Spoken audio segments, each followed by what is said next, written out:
2022년 1월 영하 30도의 시베리아 건설 현장. 북한 노동자 윤기남 씨는 화장실에서 몰래 전화기를 들고 낯선 번호를 눌렀습니다. 양말 안에 3년째 숨겨둔 쪽지에 적힌 번호였습니다. 벨이 2번 울리고 상대방이 받자 그는 단 한마디만 했습니다. Help. 과연 그 전화 한 통이 어떤 결말을 불러왔을까요? 지금부터 그 이야기를 들려드리겠습니다. 제 이름은 윤기남입니다. 평안남도 평성 출신이에요. 평성이 어떤 곳인지 아세요? 북한에서 장마당이 제일 발달한 도시예요. 평양 바로 옆인데 평양은 아닌 곳이에요. 평양 사람들이 평성을 내려다봤는데 평성 사람들은 그걸 알면서도 말을 못했어요. 그게 북한이니까요. 저는 거기서 태어나서 거기서 군대 가고 거기서 건설 노동자가 됐어요. 2018년이었어요. 직장 상관이 저를 부르더니 말했어요. 윤기남 동무, 러시아 파견 대상자로 선정됐소. 저는 그 말을 듣는 순간 심장이 뛰었어요. 러시아요? 해외요? 북한에서 해외에 나간다는 건 아무나 되는 게 아니거든요. 성분이 좋아야 하고, 당에 충성해야 하고, 믿을 수 있는 사람이어야 해요. 저한테 그 말을 했다는 건 제가 그 기준을 통과했다는 거였어요. 집에 돌아와서 어머니한테 말했어요. 어머니가 손을 잡으셨어요. 잘 됐다. 거기 가면 달러 벌 수 있다고 하더라. 달러라는 말이 나왔어요. 북한에서 달러는 그냥 돈이 아니에요. 권력이에요. 달러가 있으면 장마당에서 뭐든 살 수 있고 뇌물도 쓸 수 있고 애들 학교도 잘 보낼 수 있어요. 어머니가 기대하시는 게 느껴졌어요. 저도 기대했어요. 솔직히 말씀드릴게요. 러시아 가면 달러 벌어서 어머니한테 드리고 싶었어요. 평성에서 벗어나고 싶기도 했어요. 해외가 어떤 곳인지 궁금하기도 했어요. 선택받은 사람이 된 것 같아서 어깨가 올라갔어요. 32살이었는데 인생이 바뀔 것 같았어요. 파견 전 교육을 받았어요. 2주였는데 매일 같은 말을 들었어요. 러시아에서 절대로 현지인과 개인적으로 친해지면 안 된다. 외출은 단체로만 해야 한다. 러시아 방송이나 인터넷을 보면 안 된다. 이탈하면 가족이 처벌받는다. 하루에 한 번씩 같은 내용을 반복했어요. 세뇌예요. 지금 생각하면 세뇌인데 그때는 당연한 규칙이라고 생각했어요. 출발하는 날이었어요. 평양 순안공항에서 비행기를 탔어요. 비행기를 타본 적이 없었는데 생각보다 무서웠어요. 이륙할 때 몸이 뒤로 밀리는 게 이상했어요. 창밖을 봤는데 평양이 작아지고 있었어요. 건물들이 점이 되고 대동강이 실처럼 됐어요. 처음 보는 풍경이었어요. 러시아로 가고 있었어요. 선택받은 사람으로요. 지금 생각하면 웃겨요. 선택받은 게 아니었거든요. 선택당한 거였어요. 그 차이를 러시아 가서 알았는데 알고 나서는 웃을 수가 없었어요. 블라디보스토크 공항에 내렸을 때 첫 번째로 느낀 건 냄새였어요. 공항 안이 따뜻했는데 뭔가 달랐어요. 청결한 냄새랄까요. 평성 건물들은 항상 습하고 곰팡이 냄새가 났는데 거기는 달랐어요. 바닥이 반들반들했어요. 조명이 밝았어요. 사람들, 옷이 색깔이 다양했어요. 빨간 옷, 노란 옷, 파란 코트. 북한에서는 거의 못 보는 색깔들이었어요. 인솔자가 빨리 움직이라고 했어요. 두리번거리면 안 됐어요. 눈을 앞에만 고정하고 걸어야 했어요. 근데 자꾸 눈이 갔어요. 공항 안에 가게가 있었는데 유리 진열대 안에 물건이 가득했어요. 뭔지도 모르는 물건들이 줄지어 있었어요. 저도 모르게 멈췄더니 뒤에서 등을 떠밀었어요. 가야 했어요. 버스를 타고 숙소로 이동했어요. 창밖으로 러시아가 지나갔어요. 도로가 넓었어요. 차가 많았어요. 건물들이 높았는데 낡지 않았어요. 슈퍼마켓 간판이 보였는데 글씨는 읽을 수 없었어요. 러시아어였으니까요. 근데 진열된 물건들이 유리창 너머로 보였어요. 과일이 산처럼 쌓여 있었어요. 평성 장마당에서 귀하게 팔던 것들이 저렇게 쌓여 있었어요. 옆에 앉은 동료 박성철이 말했어요. 야, 저거 봐. 목소리가 낮았어요. 저도 봤어요. 말이 없었어요. 둘 다 말이 없었어요. 말을 하면 안 될 것 같은 느낌이었어요. 뭔가를 느끼면 안 될 것 같은 느낌이요. 현장은 블라디보스토크에서 더 들어간 곳이었어요. 시베리아 건설 현장이었는데 아파트를 짓는 거였어요. 러시아 건설회사가 발주하고 북한 노동자들이 짓는 구조였어요. 우리가 더 싸니까요. 숙소는 컨테이너였어요. 20명이 한 컨테이너에서 잤어요. 좁았는데 불평하는 사람이 없었어요. 불평하면 안 됐으니까요. 일은 새벽 6시에 시작했어요. 시베리아 겨울이 어떤지 아세요? 영하 30도예요. 바람이 불면 영하 40도예요. 얼굴에 바람이 닿으면 칼로 베는 것 같아요. 숨을 쉬면 코 안이 순간적으로 얼어요. 그 날씨에 건설 현장에서 일하는 거예요. 손이 곱아서 공구를 떨어뜨리는 날이 많았어요. 러시아 현장 감독이 있었어요. 이름이 세르게이였는데 40대 남자였어요. 처음엔 무섭게 생겼다고 생각했어요. 덩치가 크고 목소리가 컸거든요. 근데 일을 잘하면 엄지를 들었어요. 하라쇼 라고 했어요. 러시아어로 잘했다는 뜻이에요. 그 말을 처음 들었을 때 이상한 느낌이 들었어요. 북한 상관한테서는 한 번도 못 들은 말이었거든요. 퇴근하고 숙소에 돌아오면 감시원이 있었어요. 우리 북한 사람이었는데 당에서 보낸 감시원이었어요. 외출하려면 허락을 받아야 했어요. 핸드폰은 기본형만 줬는데 인터넷이 안 됐어요. 러시아에 와 있는데 러시아를 볼 수 없었어요. 컨테이너 숙소랑 건설 현장만 왔다 갔다 했어요. 어느 날 저녁이었어요. 세르게이가 현장에 남아 있었는데 저한테 뭔가를 내밀었어요. 초콜릿이었어요. 러시아 초콜릿이었는데 포장지가 알록달록했어요. 받으면 안 된다는 교육을 받았는데 세르게이가 웃으면서 내밀고 있었어요. 저는 받았어요. 숙소 돌아와서 혼자 먹었어요. 달았어요. 북한에서 먹던 사탕이랑 달랐어요. 입안에서 녹았어요. 그 달콤함이 이상하게 마음을 흔들었어요. 별거 아닌 초콜릿인데 별거였어요. 러시아 와서 처음으로 선물을 받았어요. 감시원한테도 상관한테도 아니고 러시아 사람한테서요. 그게 왜 그렇게 마음에 남았는지 그때는 몰랐어요. 러시아에 온 지 3달이 지났을 때였어요. 현장 사무실에서 서류 한 장을 나눠줬어요. 러시아어로 뭔가 써 있었는데 숫자가 보였어요. 세르게이가 손짓으로 설명해줬어요. 이게 네 월급 명세서야. 저는 그 종이를 받아들고 숫자를 봤어요. 1200달러였어요. 한 달 일한 대가가 1200달러였어요. 북한 돈으로 환산하면 상상도 못할 금액이었어요. 평성에서 한 달 일하면 100원도 안 됐는데 여기서는 1200달러였어요. 손이 떨렸어요. 이게 내 돈이구나 싶었어요. 근데 이상했어요. 저한테 실제로 들어오는 돈은 30달러였거든요. 매달 30달러였어요. 1200달러 중에 30달러요. 나머지 1170달러는 어디 가는 건지 아세요? 강에 상납하는 거예요. 북한 정부가 가져가는 거예요. 저는 그냥 몸만 빌려주는 거고 돈은 국가가 가져가는 구조예요. 그걸 알고 있었어요. 파견 전에 교육받을 때 들었거든요. 국가에 충성하는 마음으로 일해야 한다. 개인 이익보다 집단 이익이 우선이다.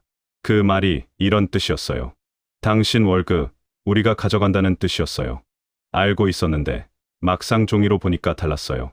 1200달러라는 숫자가 눈에서 안 떠났어요. 세르게이가 옆에서 봤어요. 표정을 읽었는지 뭔가를 말했어요. 러시아어라 못 알아들었는데 손짓으로 설명했어요. 세르게이 손가락이 1200을 가리켰다가 제 가슴을 가리켰어요. 네 돈이야. 그 뜻이었어요. 저는 고개를 저었어요. 아니라는 게 아니었어요. 뭐라고 설명할 수가 없어서 고개를 저은 거예요. 세르게이가 이상하다는 표정을 지었어요. 당연히 이상하죠. 일한 사람이 자기 돈을 못 받는다는 게 러시아 사람 눈엔 이상한 거니까요. 숙소에 돌아와서 명세서를 다시 봤어요. 1200달러, 30달러. 그 차이가 1170달러였어요. 한 달에 1170달러를 국가에 바치고 있었어요. 1년이면 14,040달러예요. 4년이면 56,160달러예요. 제가 4년 동안 러시아에서 번 돈이 56,160달러인데 제 손에 들어오는 건 1,440달러예요. 계산을 하고 나서 멍하니 있었어요. 이상한 건 그게 당연하다고 생각했다는 거예요. 교육을 그렇게 받았으니까요. 국가가 가져가는 게 맞다고 배웠으니까요. 근데 그날따라 그 생각이 안 됐어요. 1200달러라는 숫자가 자꾸 눈에 밝였어요. 박성철이 옆에 누웠어요. 야, 너도 받았어? 명세서 말이야. 응. 했더니 박성철이 말했어요. 얼마야? $1200. 했더니 박성철이 웃었어요. 나도 1200이야. 그러고는 아무 말도 안 했어요. 둘 다 말이 없었어요. 말을 하면 안 됐으니까요. 생각을 하면 안 됐으니까요. 그날 밤 잠이 안 왔어요. $1200라는 숫자가 천장에 써 있는 것 같았어요. 지워지지 않았어요. 그게 뭘 의미하는지 그때는 정확히 몰랐어요. 근데 뭔가가 흔들리기 시작했어요. 아주 조금씩요. 어느 날 세르게이가 저를 불렀어요. 현장 사무실이었는데 혼자 오라고 했어요. 감시원 모르게요. 이상했어요. 감시원 몰래 뭔가를 한다는 게 북한 사람한테는 엄청난 일이거든요. 잘못하면 이탈 시도로 보고될 수 있었어요. 근데 세르게이가 오라는데 안 갈 수가 없었어요. 현장 감독이었으니까요. 사무실에 들어갔어요. 세르게이가 의자를 권했어요. 앉으라고요. 북한 상관한테서는 한 번도 받아본 적 없는 대접이었어요. 세르게이가 서랍에서 뭔가를 꺼냈어요. 종이였는데 숫자가 써 있었어요. 러시아어랑 영어가 섞여 있었어요. 세르게이가 손가락으로 짚어가며 설명했어요. 번역 앱을 쓰고 있었어요. 핸드폰으로 러시아어를 한국어로 번역하면서 설명하는 거였어요. 화면을 보여줬어요. 이 건설 현장에서 북한 노동자 한 명당 월 $1200를 지불하고 있다. 근데 북한 노동자들이 실제로 받는 돈이 얼마인지 알고 싶다. 저는 대답을 못했어요. 말하면 안 됐거든요. 이런 대화 자체가 규정 위반이었어요. 세르게이가 번역 앱으로 다시 말했어요. 말 안 해도 돼. 그냥 알고 싶어서. 나는 네 편이야. 그 문장이 번역 앱 화면에 떴는데 한참을 봤어요. 북한에서 그 말을 해준 사람이 있었나 생각해봤어요. 상관은 아니었어요. 동료도 조심해야 했어요. 가족이었는데 가족도 말을 아꼈어요. 누군가 듣고 있을 수 있으니까요. 손가락으로 숫자를 썼어요. 세르게이가 그 숫자를 보고 표정이 굳었어요. $30 했어요. 고개를 끄덕였어요. 세르게이가 한참 저를 봤어요. 아무 말도 안 했는데 눈이 말하고 있었어요. 미안하다는 눈이었어요. 러시아 사람이 저한테 미안하다는 눈을 하고 있었어요. 그게 이상하게 마음을 건드렸어요. 사무실을 나왔어요. 감시원한테 들키지 않게 자연스럽게 걸었어요. 현장으로 돌아와서 일을 했어요. 시멘트를 바르고 철근을 날랐어요. 손이 움직이는데 머릿속이 멈춰 있었어요. $1200, $30, $1170. 그 숫자가 머릿속에서 빠지지 않았어요. 근데 이번엔 다른 생각이 따라왔어요. 왜 당연하다고 생각했지? $1200가 내 돈인데 왜 $30만 받는 게 당연한 거지? 국가가 가져간다는 말이 왜 당연한 거지? 위험한 생각이었어요. 북한에서 그런 생각은 위험한 거예요. 체제에 의문을 품는 거니까요. 교육받을 때 그런 생각을 하면 안 된다고 배웠어요. 근데 그날은 멈춰지지 않았어요. 세르게이 눈이 자꾸 생각났어요. 미안하다는 그 눈이요. 저녁에 숙소에 돌아왔어요. 감시원이 점호를 했어요. 오늘 특이사항 없었나? 없었습니다. 대답했어요. 목소리가 평소랑 같았어요. 아무렇지 않은 척하는데 4년이 있었으니까요. 북한 사람들은 그걸 어릴 때부터 배워요. 속마음이란 것, 표정을 분리하는 법을요. 그날 밤 박성철이 물었어요. 야, 세르게이가 너 불렀다며? 뭐래? 저는 아무것도 아니라고 했어요. 박성철이 더 묻지 않았어요. 거리에서 살다 보면 더 묻지 않는 법을 알게 되거든요. 박성철도 알고 있었어요. 불을 끄고 누웠어요. 천장이 보였어요. 컨테이너 천장이었는데 얇았어요. 바깥 바람 소리가 들렸어요. 시베리아 바람이었어요. 그 소리를 들으면서 생각했어요. 내 돈인데 내 돈이 아니었어요. 내 몸인데 내 몸이 아니었어요. 내 인생인데 내 인생이 아니었어요. 그날 밤 처음으로 그런 생각을 했어요.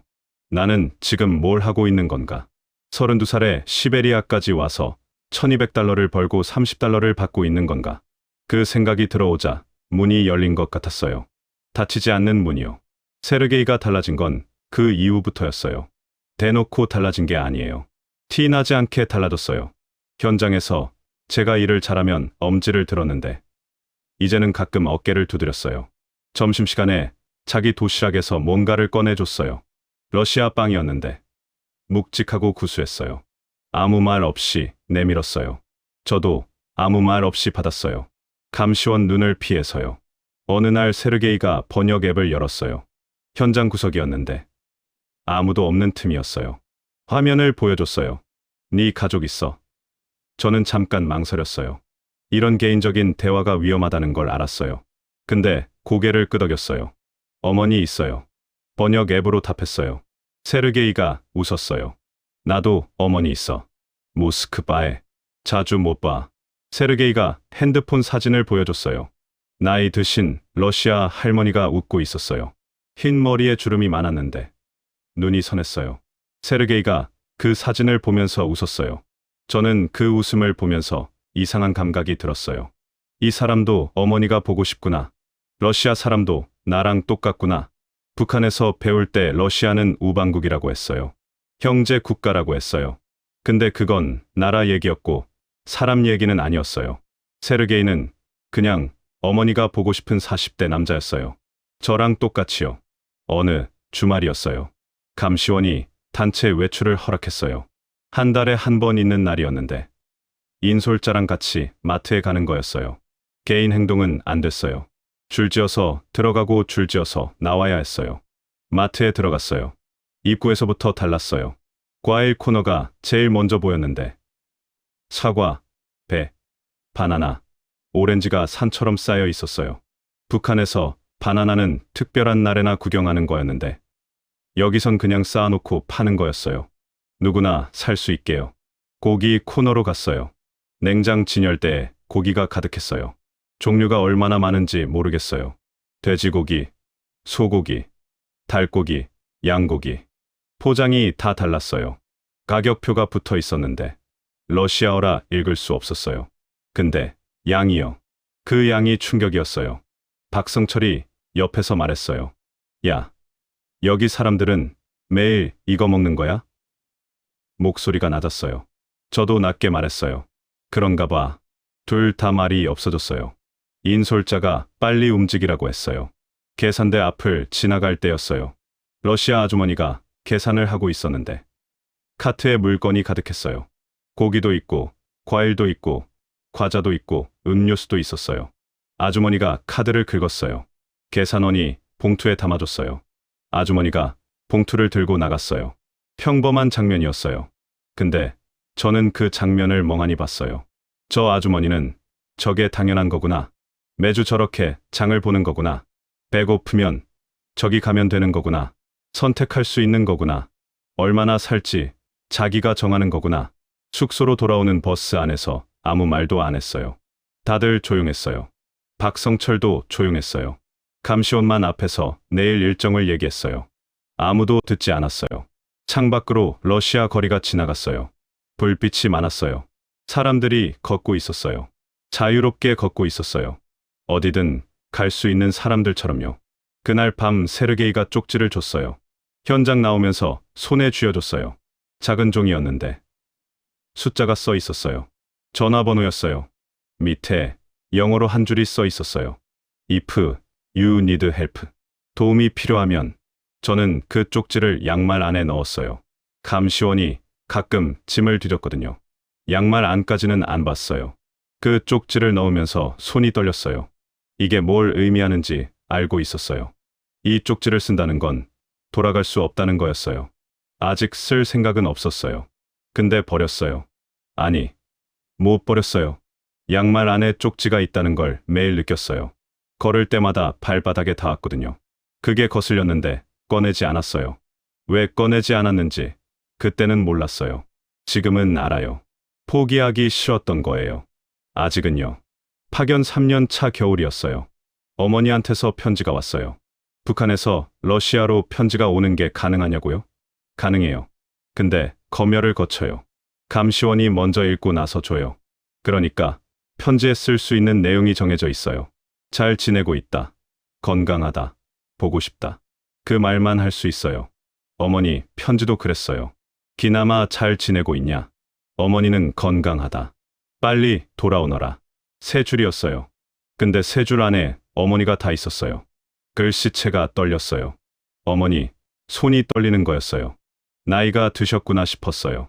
제가 러시아 오고 나서 3년이 지났으니까요. 어머니가 3년 더 늙으신 거였어요. 편지를 접었어요. 주머니에 넣었어요. 감시원이 보고 있었어요. 표정을 관리했어요. 아무렇지 않은 척했어요. 숙소로 돌아와서 혼자 다시 꺼냈어요. 세 줄을 또 읽었어요. 빨리 돌아오너라. 그 말이 마음에 걸렸어요. 돌아가면 뭐가 있었어요? 30달러로 어머니한테 뭘 해드릴 수 있었어요? 평성으로 돌아가면 똑같은 일을 하는 거였어요. 아니면 또 다른 파견을 가는 거였어요. 달라지는 게 없었어요. 1200달러를 벌어도 30달러만 받는 구조에서 어머니한테 해드릴 수 있는 게 없었어요. 그 생각이 드는 순간 다른 생각이 따라왔어요. 여기서 나가면 어떻게 될까? 위험한 생각이었어요. 머릿속에서 지우려 했어요. 근데 안 지워졌어요. 세르게이 전화번호가 발바닥에 있었어요. 양말 안에 3년째 있었어요. 종이가 낡아서 글씨가 흐릿해지고 있었어요. 그래도 숫자는 보였어요. 그 무렵 박성철한테 일이 생겼어요. 현장에서 사고가 났어요. 철근이 떨어지면서 박성철 손을 쳤어요. 손가락 2개가 부러졌어요. 병원에 가야 했는데 감시원이 망설였어요. 병원 가면 러시아 의사를 만나야 하고 러시아 의사한테 북한 노동자 상태가 노출되니까요. 그게 싫었던 거예요. 하루를 기다렸어요. 박성철이 손을 부여잡고 하루를 버텼어요. 저는 옆에서 봤어요. 말이 없었어요. 할 말이 없었어요. 다음 날 세르게이가 난리를 쳤어요. 왜 바로 병원 안 갔냐고요. 세르게이가 직접 박성철을 차에 태워서 병원에 데려갔어요. 저는 그 장면을 봤어요. 러시아 사람이 북한 사람을 차에 태워서 병원에 가는 장면이요. 감시원은 뒤에서 보고 있었어요. 아무것도 못했어요. 세르게이한테 뭐라고 할 수 없었어요. 현장 감독이었으니까요. 병원에서 돌아온 박성철이 말했어요. 야, 거기 의사가 내 손 잡고 괜찮냐고 물어봤어. 괜찮냐고. 저는 그 말을 들으면서 아무 말도 못했어요. 북한 의사한테 괜찮냐고 들어본 적 있냐고요? 없어요. 치료해주는 건 맞는데 괜찮냐고 묻지는 않아요. 그 한마디가 박성철한테 충격이었던 거예요. 그날 밤이었어요. 박성철이 낮게 말했어요. 야, 기남아. 응, 너 생각 없어? 어떤 생각? 박성철이 말을 안 했어요. 말 안 해도 알았어요. 저도 같은 생각을 하고 있었으니까요. 둘 다 말이 없었어요. 긴 침묵이었어요. 컨테이너 밖에서 바람 소리가 들렸어요. 시베리아 바람이었어요. 그 소리를 들으면서 저는 양말을 벗었어요. 종이를 꺼냈어요. 흐릿해진 숫자를 봤어요. 박성철한테 보여줬어요. 박성철이 그 숫자를 봤어요. 오래 봤어요. 그리고 말했어요. 언제? 저는 대답했어요. 다음 달. 그 말을 하는 순간 알았어요. 돌이킬 수 없다는 거려. 어머니한테 미안했어요. 근데 어머니, 편지의 글씨가 떨렸어요. 떨리는 손으로 빨리 돌아오너라고 쓰신 어머니한테. 저는 더 늦으면 영영 못 돌아갈 것 같았어요. 이상하죠? 돌아가려고 탈북을 결심한 거예요. 진짜 돌아가려면 여기서 나가야 했어요. 세르게이한테 연락한 건 2022년 1월이었어요. 현장 화장실에서 했어요. 감시원 몰래 공중전화를 쓴 거였어요. 세르게이가 준 번호로 걸었어요. 벨이 2번 울렸어요. 세르게이가 받았어요. 저는 딱 한마디만 했어요. 헬프. 영어로요. 세르게이가 알아들었어요. 투모로우. 내일이라고 했어요. 그게 전부였어요. 전화를 끊었어요. 30초도 안 됐어요. 숙소로 돌아왔어요. 감시원이 점호를 했어요. 이상 없었습니다. 대답했어요. 목소리가 평소랑 같았어요. 박성철한테 눈짓을 했어요. 내일이야. 박성철이 고개를 끄덕였어요. 그게 전부였어요. 말이 필요 없었어요. 그날 밤 잠을 못 잤어요. 어머니 생각이 났어요. 떨리는 손으로 편지를 쓰시던 어머니요. 빨리 돌아오너라고 하셨는데 저는 더 멀리 가는 거였어요. 미안하다고 말씀드릴 수가 없었어요. 편지를 쓰면 검열에 걸리니까요. 그냥 가야 했어요. 말없이요. 가진 게 없었어요. 짐을 싸면 들키니까요. 입고 있는 옷이 전부였어요. 주머니에 아무것도 없었어요. 30달러도 없었어요. 그달 용돈을 아껴뒀어야 했는데 어머니 약 사드리려고 다 썼어요. 말 그대로 빈손이었어요. 다음날 아침이었어요. 현장에 나갔어요. 평소처럼 일했어요. 세르게이가 지나가면서 눈을 마주쳤어요. 아주 짧게요. 그게 신호였어요. 오전 10시였어요. 점심시간 직전이었어요. 세르게이가 현장 구석으로 오라고 손짓했어요. 박성철이랑 같이 갔어요. 세르게이 옆에 차가 있었어요. 세르게이 개인 차였어요. 트렁크가 열려 있었어요. 세르게이가 트렁크를 가리켰어요. 저는 트렁크를 봤어요. 좁았어요. 두 명이 들어가기엔 좁았어요. 세르게이가 번역 앱을 열었어요. 빨리. 10분 있어. 저는 박성철을 봤어요. 박성철이 먼저 들어갔어요. 저도 들어갔어요. 트렁크가 닫혔어요. 어두웠어요. 완전히 어두웠어요. 박성철 숨소리가 들렸어요. 빠르게 쉬고 있었어요. 저도 빠르게 쉬고 있었어요. 차가 움직이기 시작했어요. 엔진 소리가 들렸어요. 트렁크 안이 흔들렸어요. 얼마나 갔는지 몰라요. 30분쯤 됐을 때 차가 멈췄어요. 소리가 들렸어요. 러시아어였는데 여러 명이었어요. 검문소인 것 같았어요. 심장이 멈출 것 같았어요. 박성철이 제 팔을 잡았어요. 꽉 쥐었어요. 저도 잡았어요. 세르게이가 말하는 소리가 들렸어요. 웃는 소리도 들렸어요. 가벼운 대화 같았어요. 아는 사람인 것 같았어요. 시간이 얼마나 지났는지 모르겠어요. 5분이었는지 10분이었는지. 차가 다시 움직였어요. 박성철이 제 팔을 놓았어요. 저도 놓았어요. 둘 다 아무 말도 안 했어요.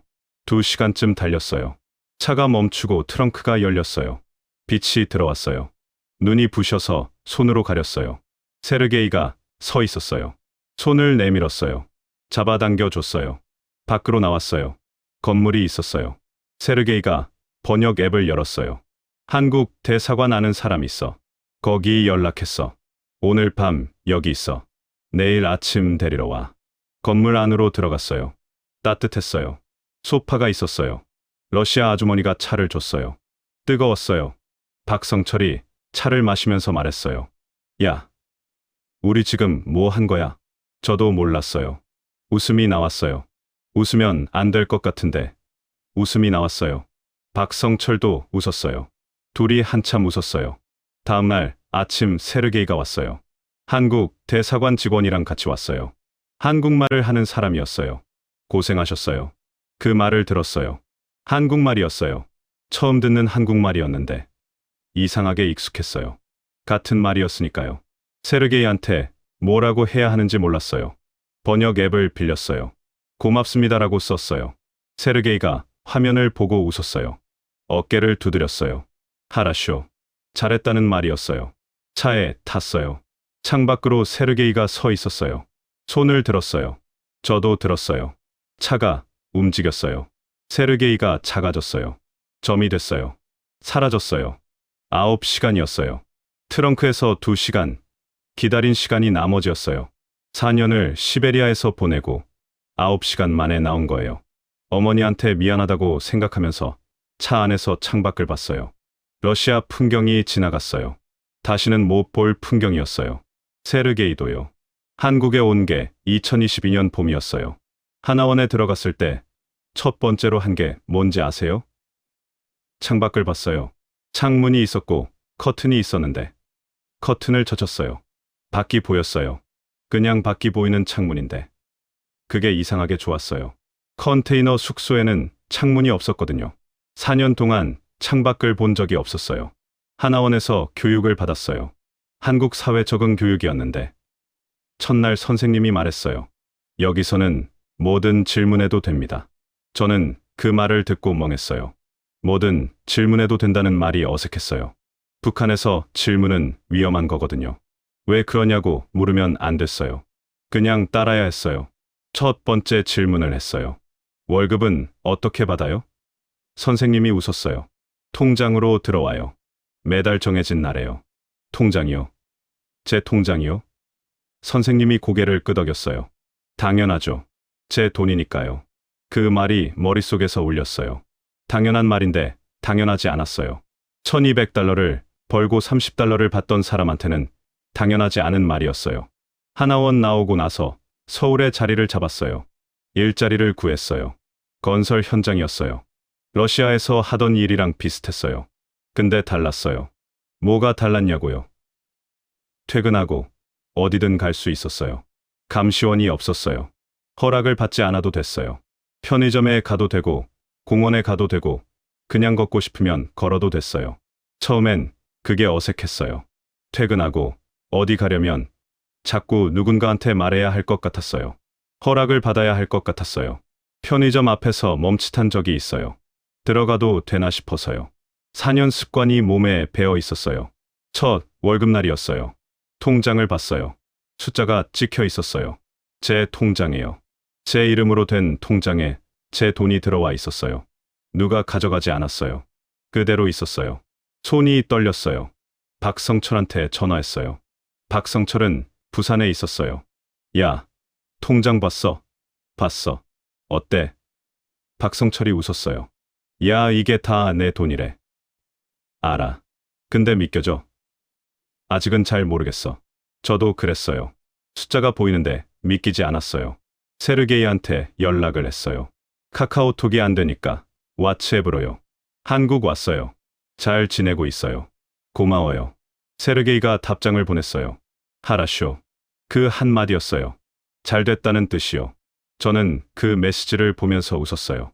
어머니한테 연락을 못했어요. 북한에 있으니까요. 직접 연락할 방법이 없었어요. 브로커를 통해서 소식을 전하는 방법이 있다고 들었는데 위험했어요. 어머니가 위험해질 수 있었어요. 그래서 못했어요. 지금도 못하고 있어요. 가끔 편의점에 가면 어머니가 생각나요.